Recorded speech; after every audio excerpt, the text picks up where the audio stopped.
Chinmayi. I have the same respect for you as a singer. And mislead అయ్యే అవకాశం ఉంది అని మీరు అన్నారు కదా, సో దాని గురించి చెప్తున్నాను నేను. ఐ నో వెరీ వెల్ ఆ స్లోగన్ ఏంటి అనేది. మై బాడీ మై విష్ అనే దానికి అర్థం ఏంటో నాకు తెలుసు. ఇట్స్ ఆల్ అబౌట్ ఒకళ్ళ కంట్రోల్లో ఉండకపోవడం. నేను ఇండివిజువల్గా పుట్టాను కాబట్టి నా బాడీ మీద పూర్తి అర్హత, పూర్తి బాధ్యత నాదే. ఎవరు కంట్రోల్లోనూ ఉండకూడదు. రకరకాల అంశాలు దీని చుట్టూరా ఉన్నాయి, అవన్నీ నాకు తెలుసు.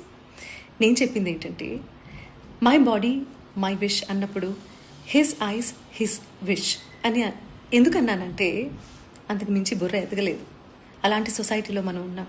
అంతేగాని మై హ్యాండ్ మై విష్ అంటే వెళ్ళి చేతులు విరగ్గొట్టే వాళ్ళలో ఫస్ట్ నేను ఉంటాను. ఓకే, మీరు చేస్తున్న పోరాటంలో చాలా విషయాలు నాకు నచ్చుతాయి. సో ఇది ఎప్పుడు మిస్లీడింగ్గా నేను మాట్లాడడానికి ప్రయత్నం చేయలేదు. మొత్తం వీడియో చూడండి, మొత్తం ఇంటర్వ్యూ చూస్తే మీకు అర్థమయ్యే విషయం ఏంటంటే, అనుభవించిన వాళ్ళలో నేను కూడా ఉన్నాను. And I'm not okay with it. Shreshtha media, like, share and subscribe.